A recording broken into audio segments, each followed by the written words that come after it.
Welcome to an evening with Murphy visiting writer Deb Olin Unferth. My name is Ty Jager, and I teach creative writing and literature in the English department here at Hendrix. As the coordinator of this evening's program, I'd first like to thank the Hendrix-Murphy programs, in particular Hope Coulter, Henrietta Vonneman, and Sarah Engler-Young. Following the reading and the question and answer session, I hope you'll join us for a book signing and reception out in the Trishman Gallery. Deb Olin Unferth, the teacher, has taught at the University of Kansas and Wesleyan University, and she is now an associate professor of creative writing at the University of Texas at Austin, where she teaches for the Michener Center for Writers and the New Writers Project. Deb is the founder and coordinator of Penn City Writers, a 4-credit creative writing program for incarcerated men at a maximum security prison in South Texas. For this, she has won the 2017 Texas Governor's Criminal Justice Service Award and the 2016 Civic Contribution Award from American Short Fiction Magazine. To introduce Deb Olin Unferth, the writer, gives me great pleasure, but it is not without its potential pratfalls. What I love about Deb Olin Unferth's work is what makes giving this introduction so difficult. Her work, her person contains multitudes, and she deserves an introduction much longer than you wish to hear me speak. Deb Olin Unferth is a writer who likes to play, and she effortlessly waltzes between genres, forms, and formal experiments. She's the author of the novel Vacation, the memoir Revolution, the graphic novel I Parrot, and 2 story collections, Minor Robberies and Wait Till You See Me Dance, which was recently announced as a finalist for the PEN America Los Angeles Literary Award in Fiction. Maybe that was even just today that it was announced? Close to today.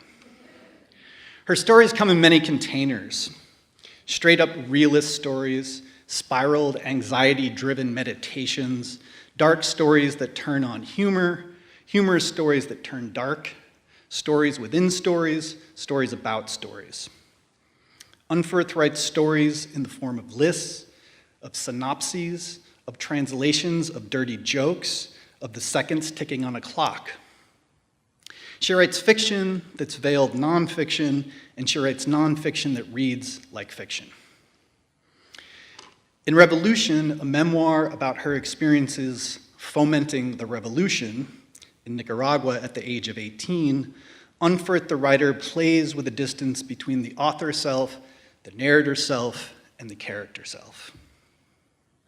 The result is a reading experience that tells us much about privilege, and if we're reading carefully, tells us much about the self, about feeling ashamed of oneself, about feeling exasperated with oneself, about still being your ever-changing self, about being a multitude of selves. Revolution, then, is also a memoir about the self that comes after the finding. We are indeed lucky that Deb Olin Unferth went looking for herself, found herself, and continues to find herself. You would do well as a reader to find Deb Olin Unferth finding herself in her writing. Indeed, in Deb Olin Unferth's writing, you might find yourself finding one of yourselves. Please give a warm round of applause to Deb Olin Unferth.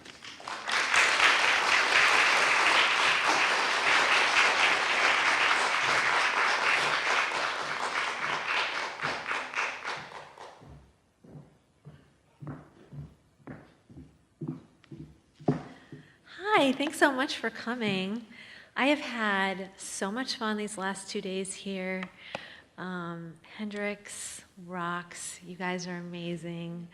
At every event that I've done, the students have just been smart and excited and interesting and just exceeding expectations. And I'm so glad that you're going to be running America before too long.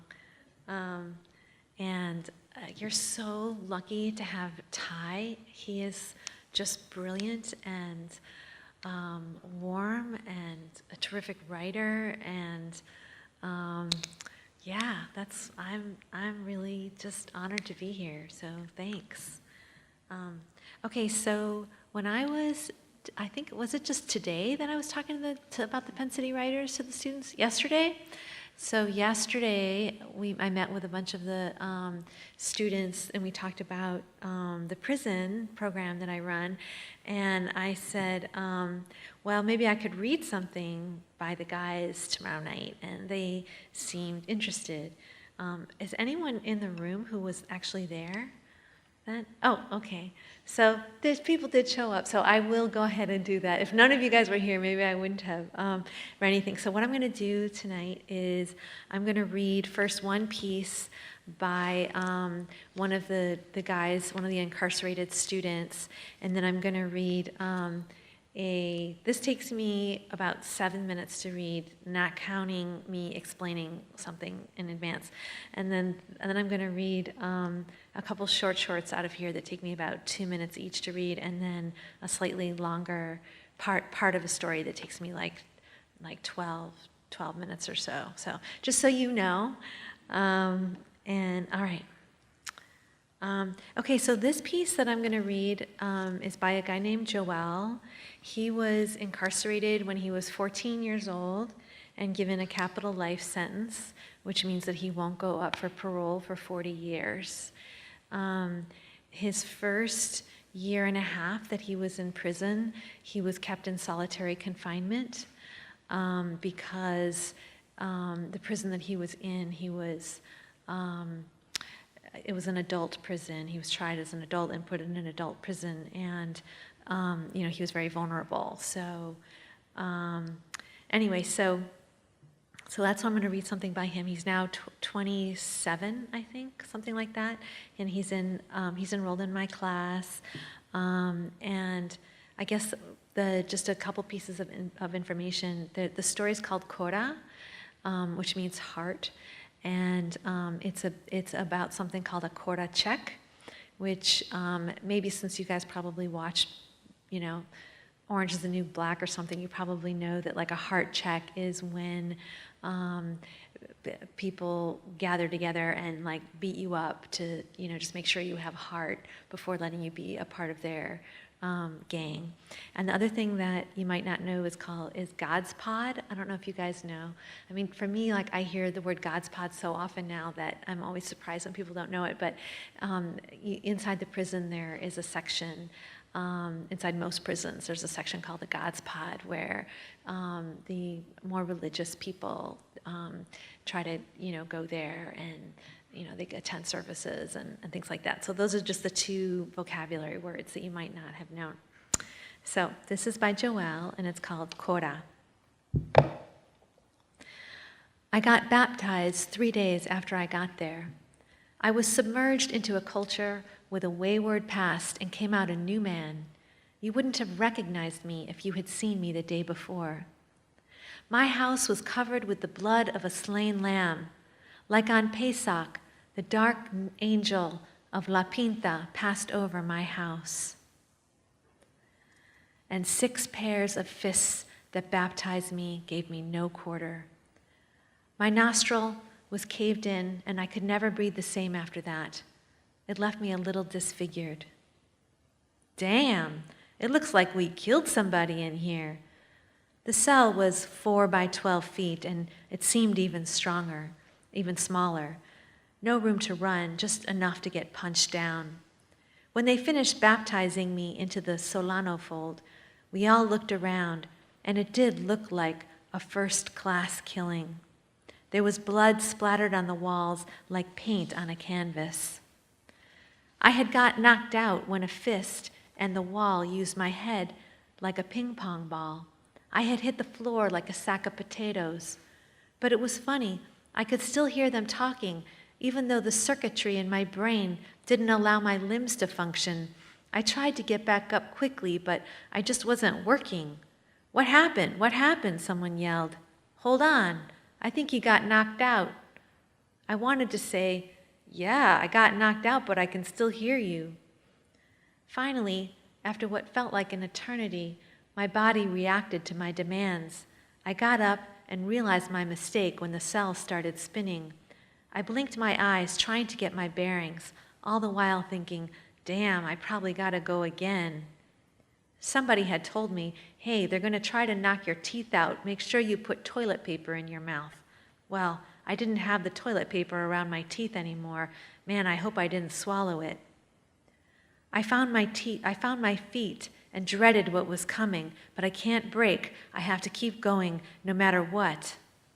Ah, he's good, came the verdict from outside the bars of the cell. All in all, it was a good thing their thirst for blood was satisfied. That was my quota check. In the God's Pod, a few years later, we were graduating, and I was pretty nervous. I didn't know why. Graduating from the God's Pod, like a prison religious program. Excuse me, sir, I asked the coordinator. Yes, how can I help you? Me and my friend here have a problem. Both of our mothers can't speak English. Is there a way we can translate for them? All right, you're going to translate for everyone on the stage. Me? What? I asked.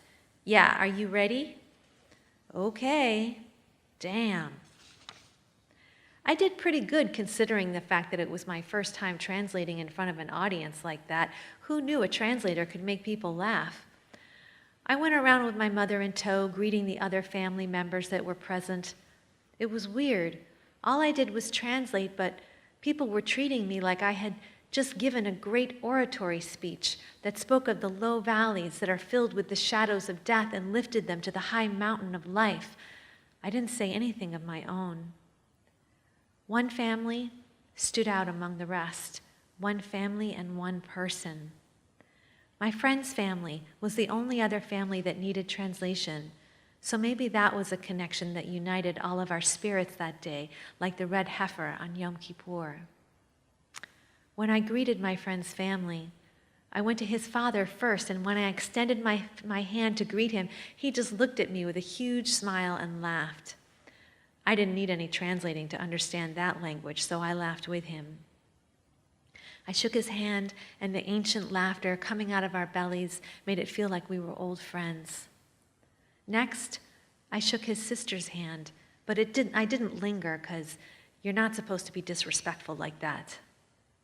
I introduced my friend to my mother, and then I turned to greet his mother. I'll never forget that moment. Etched into the blueprint of my heart, this moment would radiate as I dwelt in the dark caverns of my solitude. I approached her and extended my hand. She looked down at my hand and shook her head. I was confused, and that's when she did it. She smiled at me with a flame of love radiating from her eyes and extended both hands so I could embrace her.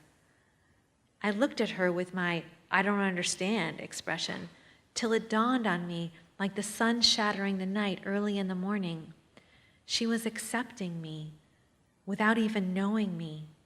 That one act of kindness broke the fallow ground that was my heart. She gave me a quota check and broke me with her embrace. So there you go.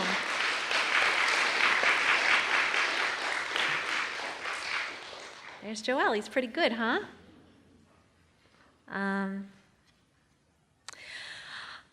So I thought I would just lighten the mood a little bit with a couple funny pieces, or at least I think they're funny.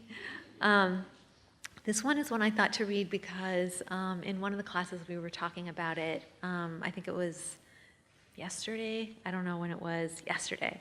And I was saying that at some point I was trying to write a novel, which I have finally finished, and I couldn't figure out how to write it, and it's very hard. It's very, very hard to write a novel. And so I was just looking online, trying to figure it out, and I just typed in, how to write a novel. And I found all of these forums that tell you how to write a novel, and there was like people are giving advice and stuff, and there was this one forum that was like ideas for your character, you know, if you're stuck, and there were just this long list of things. Everyone had contributed some piece, and I just thought it was so funny and interesting, and so I literally just selected sentences out of it and put them on the page, and that's what I wound up with. All right, I revised some. I didn't, I won't pretend like it's entirely a found document, although that might be a little cooler, but I just couldn't make that work, so. Anyway, it's called Your Character. Your character is wounded in a ditch. Your character is stuck in lockdown. Your character stalls out in a long line of traffic. Your character meets the last man on earth. Your character stays by the body, waits for the police to arrive. Your character runs away from home. An unnamed man arrives on the scene. Your character gets pushed into a fountain. Your character walks home in the rain. Your character is lost outside in the middle of a storm. Your character cries in a bathroom stall. Your character leaps from a sinking boat. Your character makes a snowman. Insert random song and dance act. Insert random talking animal. Every plot has room for an assassination or two. Your character convinces the public to try out a new body modification unit that starts out innocent, then gets mildly addicting, and then becomes a physiological need. By the end, the body is converted into a plastic-like substance. Your character is shunned by all but one, a talking duck. Your character blows up the love interest, an accident, but still. Your character beds an old man. Your character sleeps on a board beneath a bridge. Your character stays up all night, cries all night, wakes in the night, walks in the moonlight, sleep talks. Your character lies down in the graveyard. Your character wakes 6 weeks later to learn most of the ship's crew is dead. Your character just isn't sure true love exists. Your character is arrested. It's a wrong place, wrong time scenario. Your character vaults from the roof. Your character stands up and screams. Your character collapses on the sidewalk. Your character takes the ashes, runs through the funeral. Your character feels the water closing overhead. A pre-dystopic government is in power. Pirates attack. The sidekick is lost. The sidekick has the wrong briefcase. The technology fails. The sidekick, who is sitting on a desert island, raggedy, starving, alone, fading, suddenly drops out of the sky and onto your character. The love interest is too small to survive. The love interest falls in love with someone else, quits the quest, might return later. The love interest has been cursed and lost his memory, does not remember your character.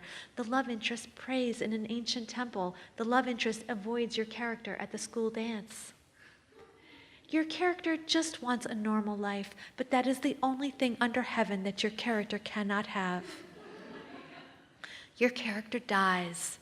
The story goes on without her. The water is rising. The sky is breaking. The air is filling with poison. The bottom of the window is 6 feet up.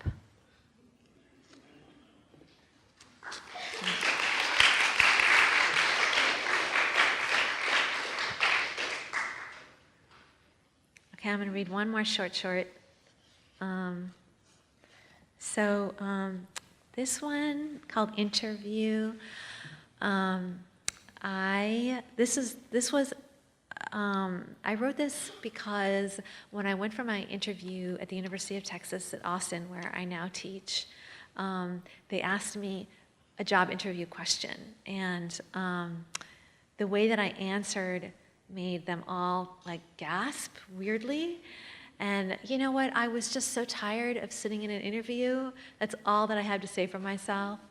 I don't know how I managed to answer the question this way, and I don't know why they gave me the job anyway, but this is actually extremely close to how I answered the question.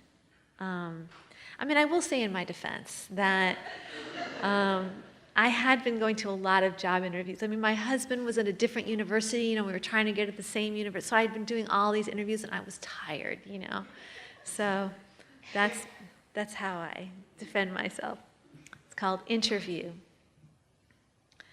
I can't promise you that my next book will be published, or if it is, that anyone will read it, or like me, or that anyone will review it, or if someone does review it, that they won't hate me and make humiliating insults that will reflect not only on me and my work, but also on you and your institution, should you choose to hire me. And that this won't damage me, possibly permanently, so that instead of the confident woman you see here before you, you have an emotional cripple on your hands who will look sad-faced as she walks down your hallways and will secretly sit in a dim room and watch enormous amounts of TV and lose interest in the work you have assigned her and be bitter and resentful and increasingly unkind and then seem to disappear entirely for at least a year, but in fact be taking long walks far from the grounds of your institution, learning about plants. Sorry. Volunteering at the shelter, falling in love with a man whom she meets there, another volunteer, a doctor, and then I will go away with him on a long trip to a foreign land.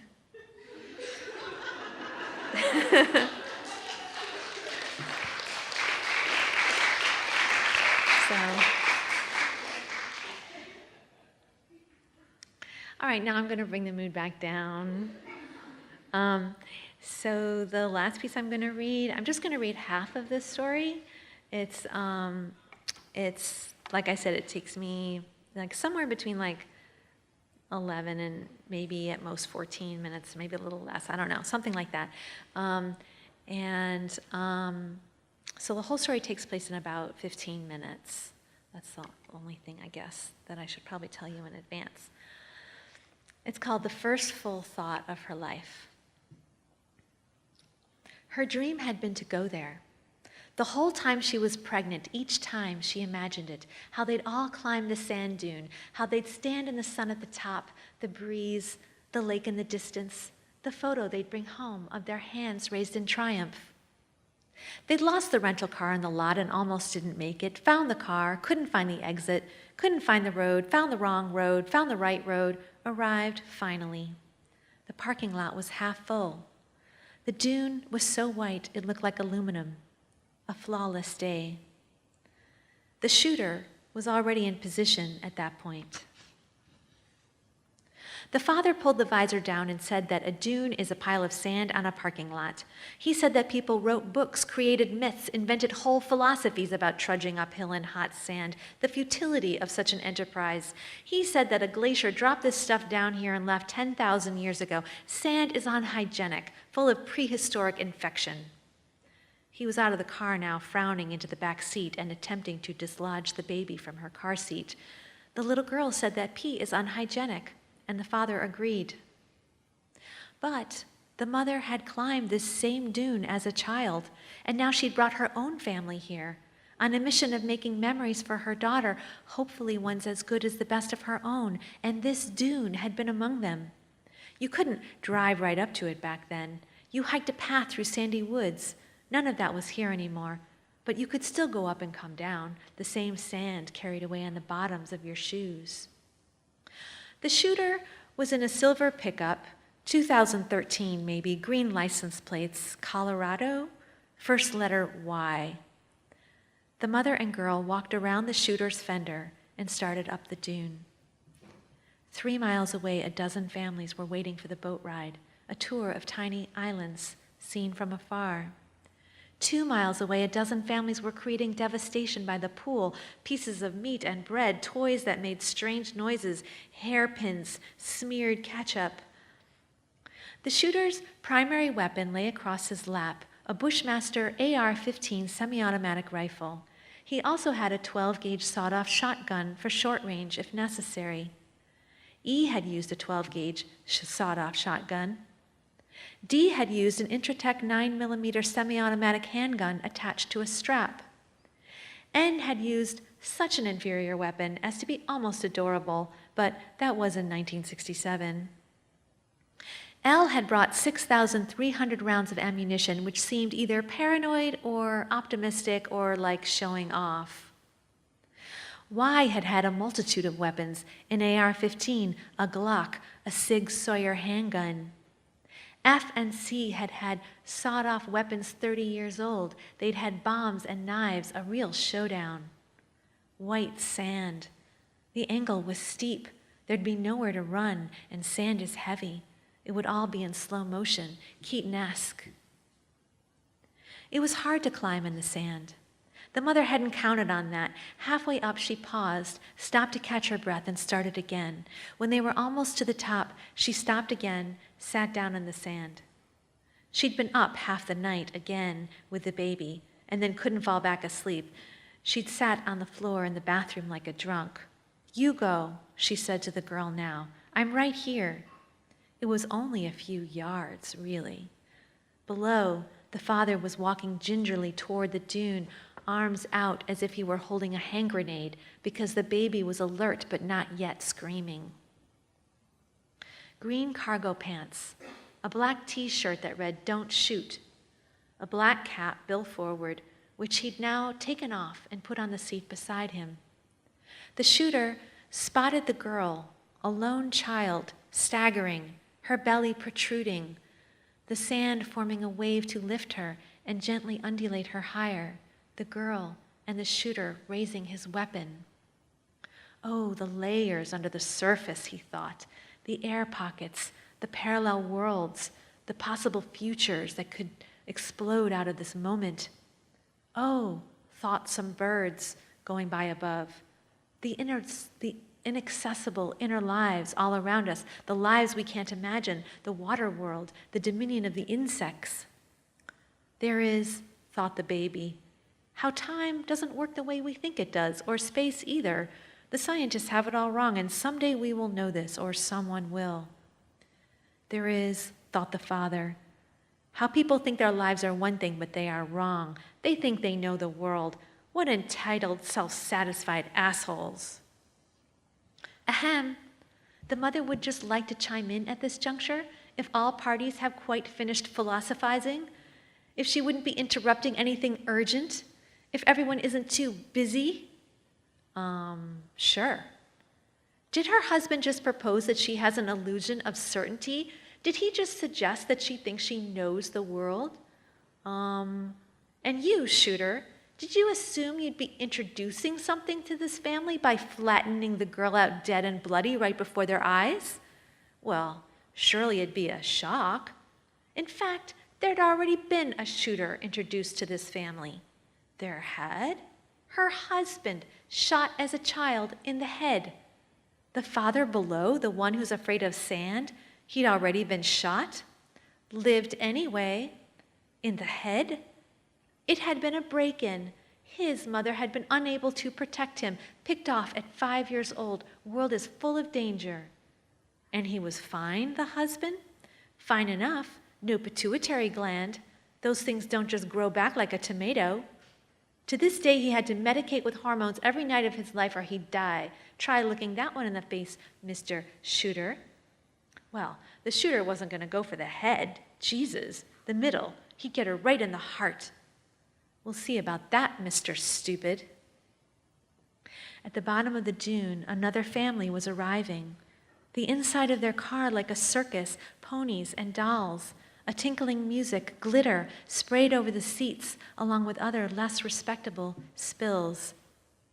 Half a mile down the road, another father had pulled to the side of the road and was saying, "Could they shut up back there? Could they just please, goddammit, shut up for 30 seconds while he figured out where they were?"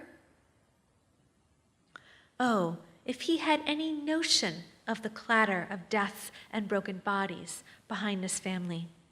He thought they didn't know suffering. At 12, she'd nursed her mother through an illness that had lasted 300 days. She'd had a brother, now in a grave in the desert. She'd had another baby before these two, who hadn't made it out alive. There had been her grandmother, whom she'd never met, locked up at 40 and never seen again, so that her father had had a hole in him while he raised her. There'd been plenty of others, dead or alive but damaged. Earth is full of them, more assembling and disassembling every day. And among them, yes, this perfect little girl. But she'd been pretty unlikely, considering. And the baby, don't forget, if the father might put a word in, holding her up at the edge of the lot, 1 foot in the sand, the baby, who had screamed for 8 months when she was born before settling into an intelligence not yet seen in this family and frankly a bit frightening, arranging her box in precise rows, sitting alone in her tiny chair with a book reading. A civilian version of the M16, tremendous instrument, the same kind carried by F at sea, now half hidden behind the sunshade, impossible to see through the tinted glass, only the tip visible as he cracked the window. His body so tense it felt calm. And don't give her any lip about privilege. This family holds representation of nearly all the 7 categories of earthly sufferings. It earned its privilege through immense striving in the face of grief the shooter will never know. And she knew this because she herself was too busy managing this striving and grief to take an afternoon out and wander the area with a weapon.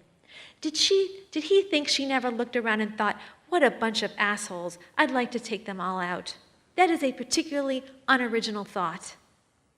She had that thought at the supermarket every week. She saw a whole plane full of people having that thought on the tarmac 3 days before. She'd think it right now if she took the time to look around, but she wouldn't because she was busy, unlike stupid over here. She had other things on her mind. The idea of killing everyone around her was just one little pile of thought in her brain, off in a corner, might get stepped on and tracked around by her shoe. Her mind was fertile with thoughts, all of them growing and twisting and filling the space, filling the sky, most of them more honorable than that. She'd take this guy on. She would. 7 categories? Poverty. Her husband grew up in a concrete house by a swamp. Her husband's family picked garbage to eat, and her husband grew up among them. His brother spent half his life in prison and came out with so many tattoos he looked like a comic book. Political strife. On her mother's side, she was descended from a race that had been chased over every continent. For thousands of years, her people had had to move at a moment's notice, hide their coins in their hair like magicians. In Europe, her people had been rounded up, placed in cattle cars, and incinerated without ceremony. Practically every relation she should have had was never born. The world still despised her race today. Don't think she never felt it. And what was his ethnicity, might she ask? Brown eyes. She'd been hoping for blue. Well, anyway, tough guy. He was drawn by her purposeful tread. When she clearly cleared the top, he'd do it, her full childish figure, delineated by the sky. He could hear the cheers of the other shooters of America. He could hear their voices. The girl kept climbing. She didn't look back over her shoulder to check that her mother was still there. She believed her mother could no longer see her. The sun blinking over the dune, the sand heavy under her feet, her hat blowing, print of whales and waves, the arc of earth in front of her. To her, she was going on alone. In fact, that may have been the first full thought of her life, forming on that dune, a strange sandflower in her mind, blooming into existence that very moment that she was alone. She didn't mean alone, of course. Obviously, there were people milling around, struggling in the heat, feet slogging, sliding down as they trudged up. At least 2 kids in the vicinity were throwing tantrums, and another was rolling past her, laughing. But no one was watching her at that moment, looking at her. The shooter was watching the girl. Her mother was watching the girl. Did you think she'd let her daughter toddle off unattended? Child was 4. She was only 12 feet away, now 14. A young woman, a soldier in Nevada, was watching the girl through a drone-based surveillance camera in the sky, practicing. She was scooting around overhead, focusing in on objects, in this case, the girl, to see how much detail she could get. Could she see each of the girl's fingers? Could she see the shape of her eyes? Her father below could make out the girl's tiny figure. He had the baby weeping miserably into his shirt in one arm, and he was squinting under the other arm to see his daughter. Look at her go, the little locomotive. But why was his wife sitting in the sand? The girl's grandmother at home was watching in her mind's eye. The grandmother had always been a little witchy. In this moment, more people were watching this small, unremarkable human tread through hot sand, her mind blinking on like a nightlight, like an alarm, than many humans are contemplated in a week. No one was watching the shooter. Maybe this had been his problem from the very start. Unseen man. It certainly was a problem today. Other things were happening. The heat was too strong. The mother had underestimated it, and the girl could get heat stroke and die. The father was right about sand. The girl planted her next step 4 inches from a tick that carried a new sand-borne disease related to Lyme. The girl was about to spontaneously develop a deadly cancer. It can happen like that. She could in this moment become someone who would grow up to be an alcoholic. But no kidding, there was a shooter on the ground. He'd released the safety now. He was adjusting his scope. The girl, drawing a bead on her. 1,000 miles away, a family at an amusement park, and it was awful. The boy was sick. The in-laws were cheap and wouldn't spend any money. It was cold. They were snapping the Mickey Mouse photo. The father was trying to get his money's worth, exhorting them to draw on a smile with their invisible pens. They were all grimacing, and the boy had torn off his ears. Dune, ridge of crushed shells and stones and evaporated water, built by air and ice, an accumulation of the simplest elements. I think I'm going to stop there.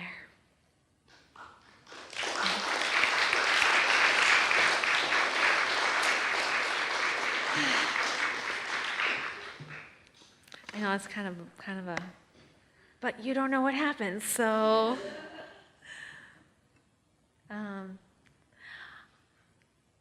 I think I was going to answer a couple questions, if anyone had any questions. Yeah.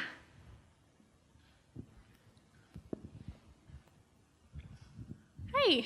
So you've written several different types of stories, including, short stories and graphic novels. Do you find that, your writing style or method changes depending on what you're writing? Yeah, not maybe so much my style. I feel like I have a pretty consistent voice across everything that I write, including like journalism even. Although you wouldn't know that from the published journalism that I've done because they like slaughter it. The editors, they just destroy everything I write. Yeah, I feel like the voice is pretty consistent, but yeah, the process is really different. A novel is a slog. It's just, you have to just give up your life for, a couple of years. The graphic novel was a collaboration. I did work on it on my own for a long time, but then at some point there was this really nice person who came in and was like drawing things and was hanging out with me, and it was really fun. And the short charts I usually, I imagine them and then I just write them down all in one swoop, and then I revise them for like a year, and then they turn out almost exactly as they were when they started. So they're all really different processes. I like exploring different things. I think that the short is my strong point, and so even when I'm writing other things, I tend to work into the short. Like my novel is made up of really short pieces, and my memoir is written very short chapters, each just a couple pages long, and so it's like, work to your strengths. So that's what I do. Other questions? Yeah. You in the front.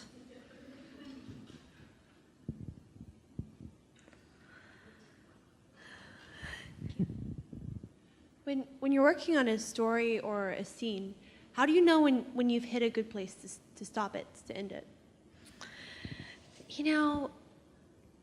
I just kind of know. I know when there's a problem. And I think it's because you develop a picture in your mind about what you want the thing to be, and then it's just a battle of trying to get it to look like the thing in your mind. And so that's kind of what I wind up doing a lot of the time. You know, there's this artist, Giacometti. You guys know about Giacometti, the artist? So he did these pieces of like these really skinny, tall women and these like men, really tall, skinny men who were like walking, and women who were just like standing here. And he also made a lot of portraits and stuff. And so I read this book about him where this guy had sat for a portrait for him, and the idea was that he was just supposed to do it for like one day. He was like on his way back home. He was in Paris, just stopped by to see his friend. And his friend was like, Giacometti was like, I'll just draw, a quick portrait of you.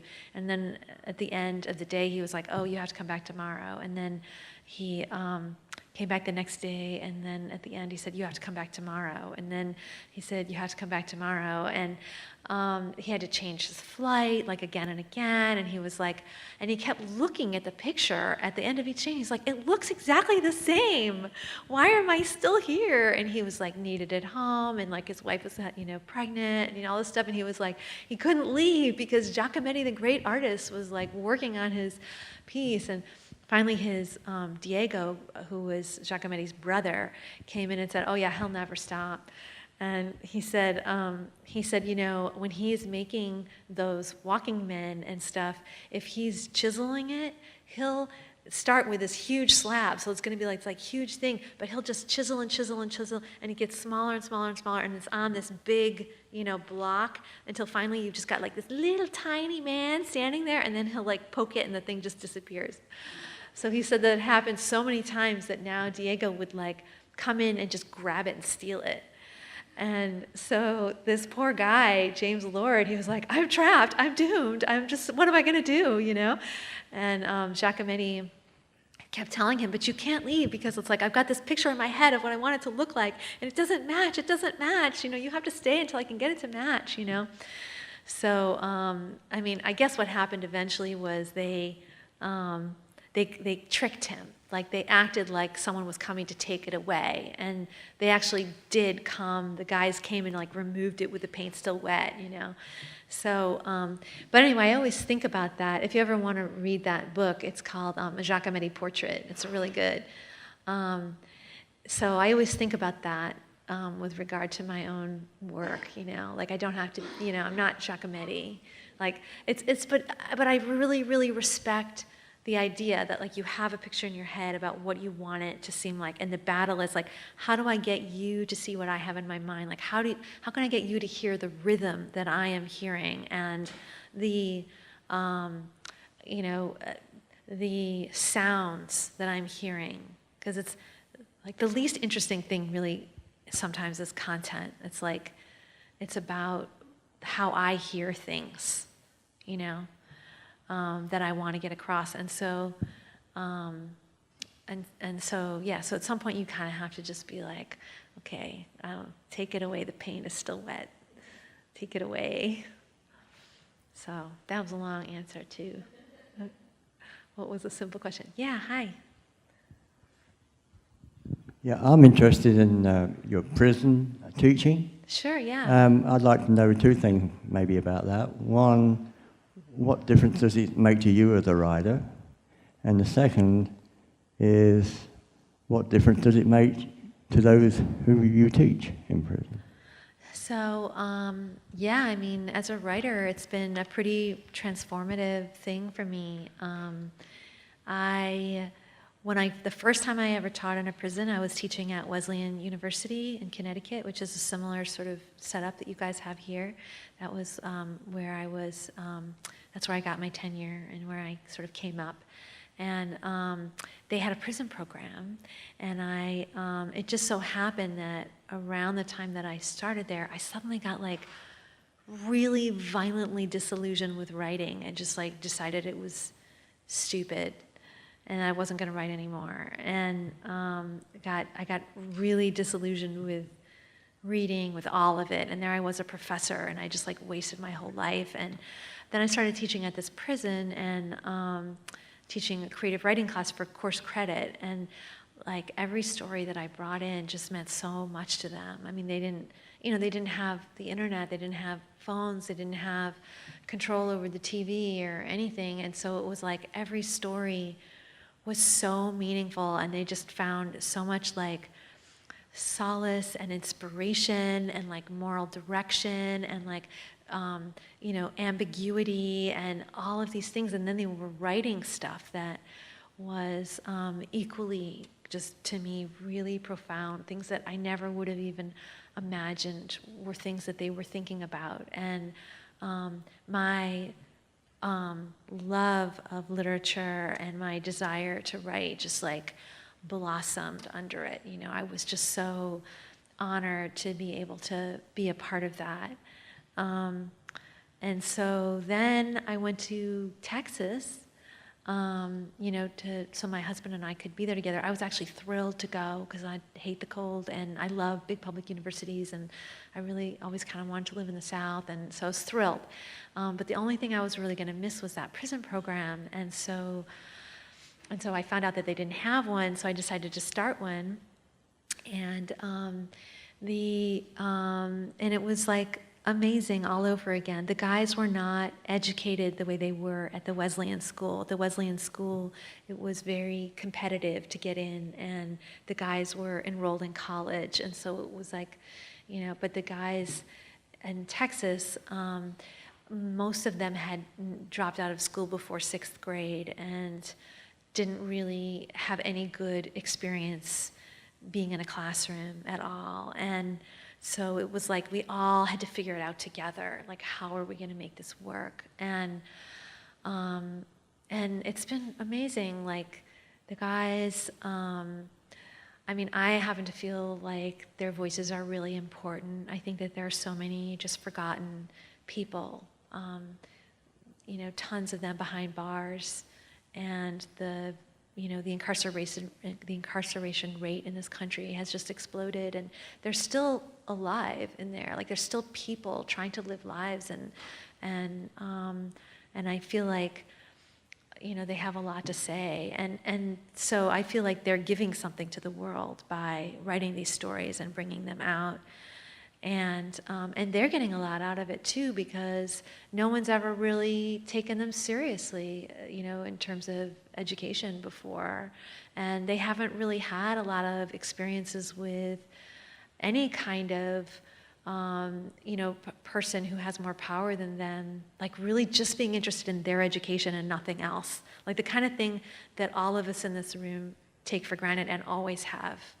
Unless there's some single exception. But probably if you're in this room, you've just always had a good education, as I always have, with like an exception here and there, But they've never had that. And so just like the experience of that has been really life-changing for them. And I believe in the power of education to change lives, and I believe in the power of liberal arts. So, so that kind of answers your question, probably a little bit. Those of you who were in that prison thing today know that I can just be like, and furthermore, and I can like talk all day about it, but I will refrain.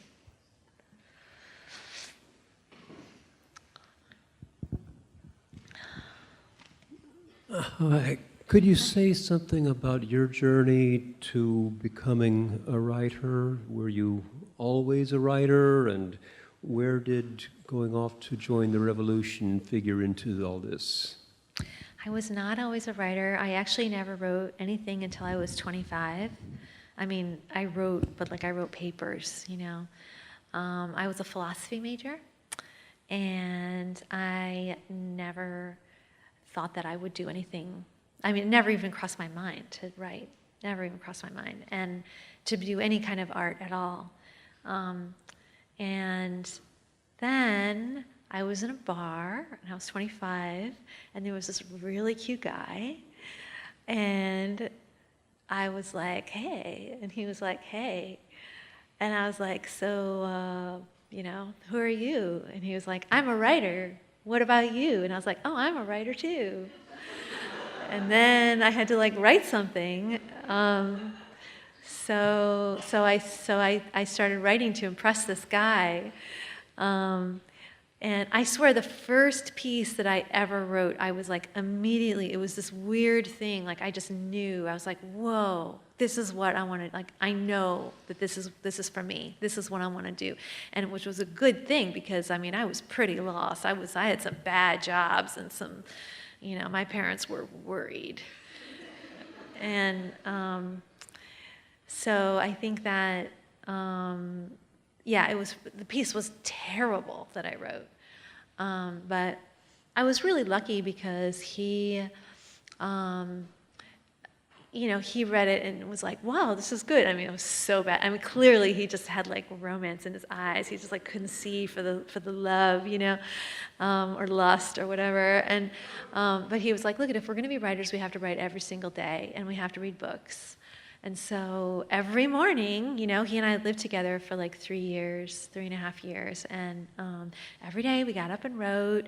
And, I didn't even know what to read. I had no idea. And so he like compiled a list of books and we got them out from the library. And, it's like, it was just this like little education. And that's how I became a writer. And then I applied to graduate school. So Central America and like running off to join the revolution had nothing to do with it at all. That was like, I was a philosophy major. I was barely even, I was a freshman in college, and I was studying liberation theology, which I'm sure, just looking at you, we're, not too far apart in age, I'm sure that you know what liberation theology is. And I had just become a Christian. Which I'm actually not anymore. But I was for like a really, a solid 10 months, And so I was like called by God to like go join the revolution, basically. But I didn't know how to do anything, and I kept getting fired. I was with my boyfriend, a different boyfriend, and we tried to do a lot of different things and, got fired from everything, and it was kind of a catastrophe. And, like we were talking earlier about how, I feel like the piece is kind of about colonialism and how it still exists even in this different form, like it's still alive and well, and just it's a tale as old as time or whatever. So yeah. Other questions? One last question. Okay. I'll ask it. So the last story, it's titled, it's the first Full thought of her life. Full thought of her life. What really struck me about that story, especially when you were talking about how revising for you is in part like getting what you hear up here onto the page. And that story takes some pretty big leaps, big risks with point of view.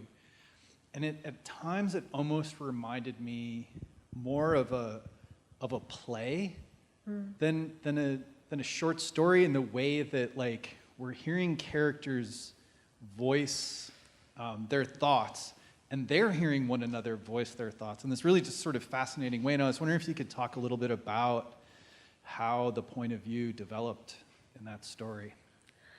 Okay, so what happened was I was with my little sister and her, at the time, 2 little girls. She now has 3. And we were in a sand dune for vacation. And they started climbing up this dune. And my sister, she just, in that moment, she looked so vulnerable to me. I just love her so much. And she had a baby, a first baby who died and had just broken her heart. It was so horrible what had happened.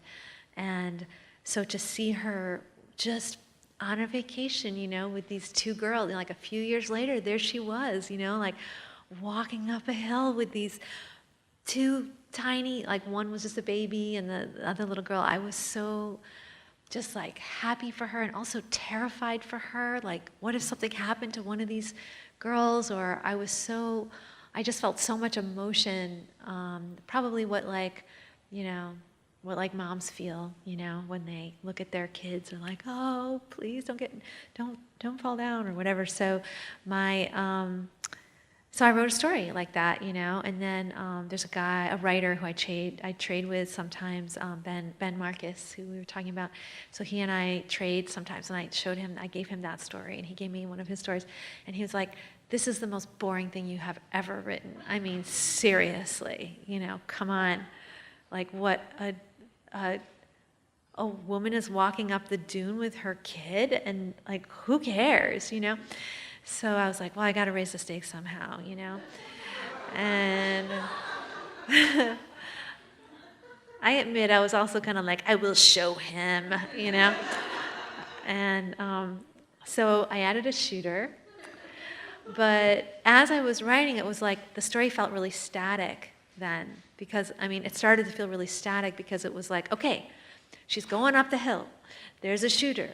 And then it's like, so what do we do for the whole rest of the story? We just wait for her to get to the top of the story, at the top of the hill, and then either he shoots or he doesn't shoot. Like, what are my options here? You can have like flashbacks, like it just felt like a really kind of conservative story that I was writing, and I was like rebelling against that. And so suddenly I was like, geez, I wonder what like the birds are thinking as they're flying by overhead. So I just like wrote it in, and then I was like, what else is happening? What's happening 1,000 miles away right now? And I put that in, and then I just started adding all these different just like voices and things, and I started to form like a pattern, like I wanted this pattern of like, you felt her going up the hill and you were getting input from all these people who are all watching, and even there are animals watching. And then you even see people who are like 1,000 miles away who it seems like they have nothing to do with this, but actually we're all connected, like we're all like stuck to each other with these human strings. And so like they're also a part of this, so it's like the whole world is like focus on this little girl walking up the hill, like, is he gonna shoot? Is he gonna shoot? And then, so I had that sort of in mind. And then I was like, well, what's the mother thinking during all of this? Like, obviously she has no idea, and then I just had her just be like, you know what? Like, screw you, and just start fighting with him. And I don't know, it just added a lot more energy to the piece, and it felt a lot more like sort of how I believe about the world, which is that I do think that we're all kind of one. That sounds like, woo, but I do believe that. I think that we are connected to, I'm a vegan, I think we're connected to animals and to the incarcerated and, all of this. And so to have it all just like, I feel like every single thing is so important, So it was like this moment was so important. And so I felt like I was finally able to like demonstrate that in this story. Like here was this really important moment. And that's kind of what I was trying to do. So, thank you. Thank you.